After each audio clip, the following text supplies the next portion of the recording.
Sebelumnya, saat gerombolan binatang makanan surgawi menyerang Wang Ling, dia menggunakan bendera larangannya untuk memblokir mereka sementara waktu.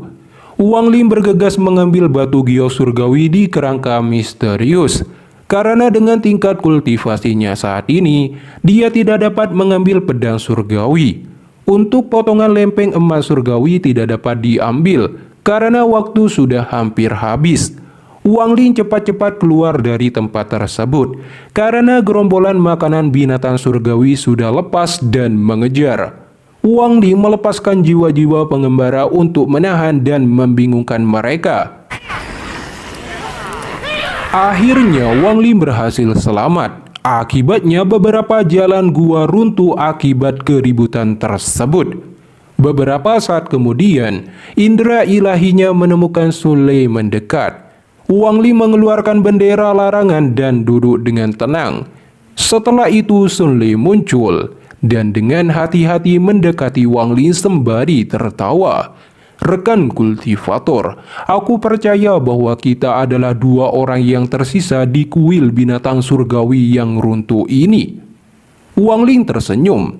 Tempat ini sudah runtuh. Mengapa rekan kultivator datang menemuiku daripada mencari jalan keluar? Sun Lei mengambil langkah maju sembari berkata, "Rekan kultivator mengikuti kami sepanjang jalan. Kamu tidak perlu khawatir. Namaku Sun Lei, aku bukan bagian dari Sakti Pedang." Dia dengan santai mengambil langkah ke depan, dan tepat saat dia akan mengambil beberapa langkah lagi, Wang Ling dengan tenang berkata, "Jika rekan kultivator mengambil langkah lagi, aku harus bertindak." Sun Lei berkata, "Rekan kultivator, aku tidak akan bertele-tele. Di dalam gua dengan makanan binatang surgawi ada 3 item. Pertama adalah giok surgawi, kedua adalah logam surgawi, dan ketiga adalah pedang surgawi. Berapa banyak yang kamu dapatkan?" Makanan surgawi kembali terlalu cepat, jadi aku tidak mendapatkannya, ucap Wang Ling dengan tenang. Sun Lei mengerutkan keningnya. Dia memeriksa tingkat kultivasi Wang Ling dengan indera ilahinya dan melihat Wang Ling hanya pada tahap awal formasi jiwa. Tetapi dia merasa sangat aneh karena sikap Wang Ling tenang. Karena dari pandangannya, orang ini pasti menyembunyikan tingkat kultivasinya.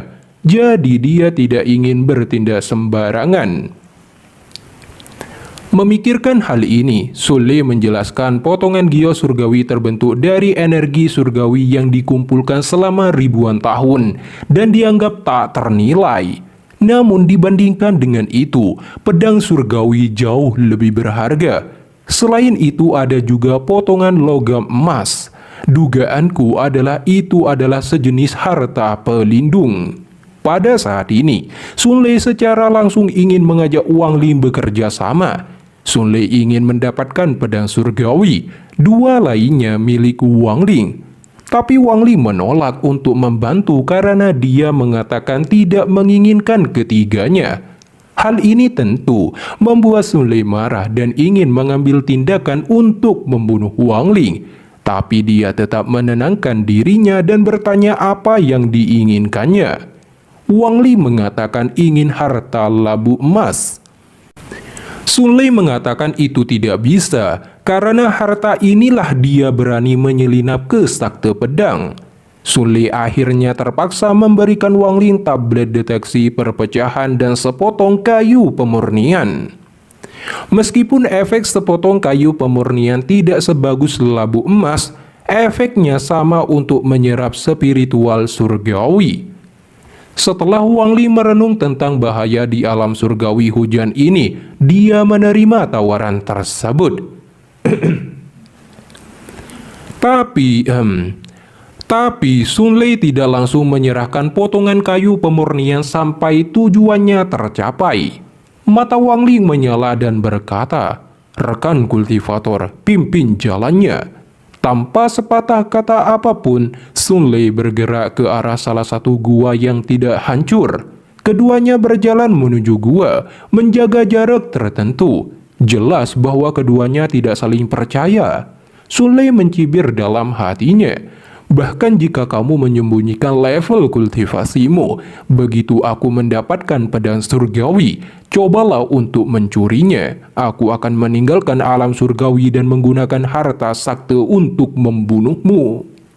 Ketika keduanya dengan cepat bergerak melalui reruntuhan menuju gua yang dipenuhi dengan makanan binatang surgawi, tak disangka, di depan di sana tidak hanya ada makanan surgawi tingkat rendah.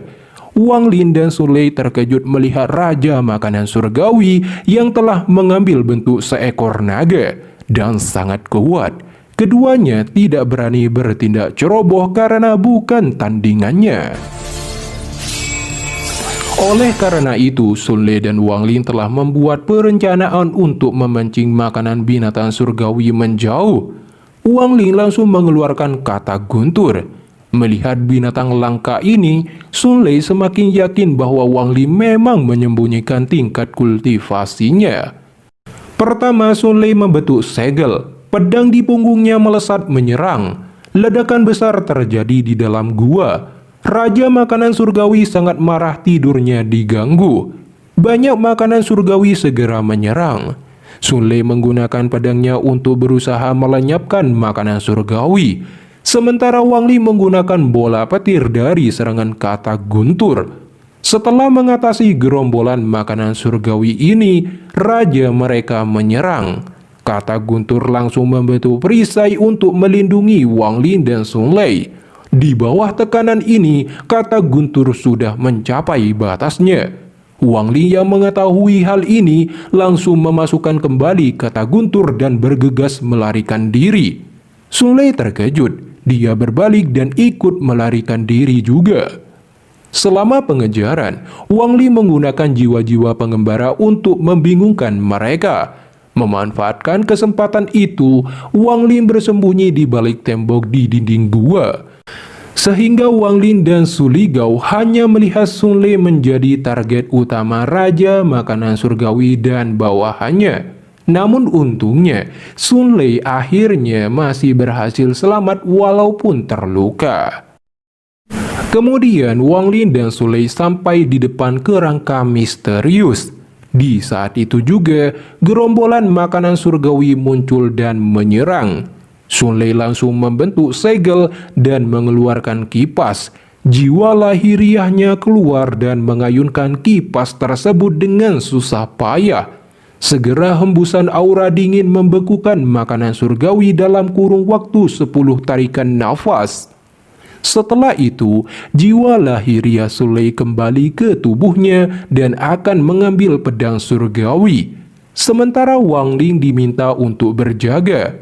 Menurut perhitungannya, ketika Sun Lei mendapatkan harta yang diinginkannya itu, dia akan melemparkan kerangka misterius pada Wang Lin dan melarikan diri. Wang Lin akan digunakan sebagai umpan untuk mengalihkan perhatian makanan surgawi. Mata Wang Lin menyala. Dia selalu waspada terhadap Sun Lei. Jadi Wang Lin diam-diam mengaktifkan domain berlalunya waktu dari ukiran kayu. Segera aura domain itu mengganggu keefektifan pembekuan. Setelah itu, Wang Lin meminta Sun Lei agar menyerahkan kayu pemurnian. Dengan berat hati, Sun Lei melemparkan harta berharga tersebut. Lalu Sun Lei berusaha untuk mengambil pedang surgawi. Pedang surgawi memancarkan aura kekuatannya, membuat tangan Sun Lei kesakitan. Detik berikutnya ledakan rendah terjadi. Sun Lei terpukul mundur hingga terluka dalam, bahkan armornya rusak. Dia terus mencoba tapi berakhir gagal. Melihat situasinya sudah kritis, Wang Lin mengeluarkan bendera larangan, menciptakan naga hitam yang mengelilingi tubuhnya. Tubuh Wang Lin menerjang ke dinding langit gua setelah mengambil potongan lempeng emas. Kamu harus tahu bahwa potongan lempengan emas ini berisi gulungan rekaman yang mencatat beberapa informasi penting di alam surgawi hujan. Namun, ada satu hal yang lebih penting, yaitu berisi informasi tentang kereta perang pembunuh dewa. Tidak hanya metode pembuatan kereta perang pembunuh dewa, tetapi juga ada lokasi penyimpanan ketiga kereta perang pembunuh dewa yang dibuat oleh Master Tianbao. Dan bahkan ada metode untuk mengoperasikan kereta perang pembunuh dewa itu.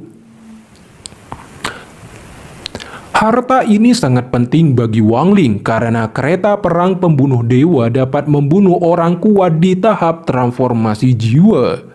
Dengan itu, Wang Ling memiliki kartu truf besar lainnya. Melihat Wang Ling melarikan diri lebih dulu, mata Sun Lei memerah. Rasa frustasi yang kuat memenuhi dirinya. Terlebih lagi, dia merasakan waktu wilayah yang dibekukan berlalu begitu cepat. Sun Lei akhirnya terpaksa meninggalkan pedang surgawi. Akan tetapi, semua sudah terlambat karena makanan surgawi telah dibebankan padanya. Sun Lei terpaksa membentuk segel dan sebuah manik keluar. Itu berisi kekuatan kultivasinya yang telah dia latih selama ratusan tahun. Ketika diledakkan, kultivasinya akan menurun ke tahap jiwa yang baru lahir. Akhirnya, Sun Lei meledakkan manik tersebut, membuat makanan surgawi lenyap. Imbas dari teknik rahasia ini, gua di sekitarnya lenyap juga, bahkan tubuhnya menghilang tanpa jejak. Imbas dari ledakan ini juga memicu banyaknya retakan ruang bermunculan dan berakhir dengan kekacauan alam tersebut. Di sisi lain, Wang Ling menggunakan bendera larangan untuk melindungi tubuhnya dari retakan ruang. Dengan kecepatan tinggi menerobos dan berhasil keluar menuju formasi teleportasi. Wang Ling buru-buru mengeluarkan kristal tingkat tinggi untuk mengaktifkan formasi teleportasi. Namun retakan ruang yang mengarah ke Wang Ling sangat cepat. Di bawah situasi ini, Wang Ling menggunakan bendera larangannya lagi dan sebuah kekuatan melindungi tubuhnya. Setelah itu retakan ruang menelan tubuhnya. Saat ini, tubuh Wang Ling terombang-ambing di retakan ruang. Menghadapi situasi ini, Wang Ling mengeluarkan sepotong kristal yang berisi energi spiritual surgawi. Wang Ling menyerap energi tersebut ke tubuhnya dalam satu tarikan nafas. Tubuh Wang Ling segera merasakan rasa sakit yang luar biasa dan terluka cukup parah. Beberapa saat kemudian, lahirlah sebuah kekuatan baru, menyebabkan tubuh Wang Ling dengan kecepatan tinggi seperti meteor keluar dari retakan ruang. Tubuh Wang Ling terlempar ke gerbang awal alam surgawi hujan. Banyak tatapan tercengang melihat tubuh Wang Ling jatuh di atas fragmen batu. Wang Ling muntah darah dan lemah. Dia melambaikan tangannya dan 10.000 jiwa pengembara melolong saat mereka berputar-putar di sekitarnya.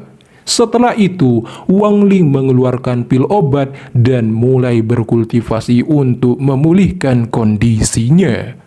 Pada saat ini, mata seorang pria berjubah abu-abu mengungkapkan keserakahan. Dia ingin memanfaatkan kesempatan lemah Wang Ling untuk menyerang dan mendapatkan hartanya.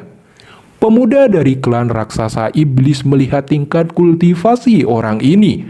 Dia mencibir bahwa hanya pada tahap jiwa yang baru lahir berani menyentuh kultivator formasi jiwa. Ini seperti memukul batu dengan telur. Namun, pria itu masih bergerak maju dan mulai mengucapkan mantra. Lalu bola api hitam terbentuk di tangannya. Saat api hitam muncul, gelombang panas menyebar. Namun pada akhirnya, pria itu mati karena keserakahannya pada sesuatu yang ia tidak mampu dapatkan.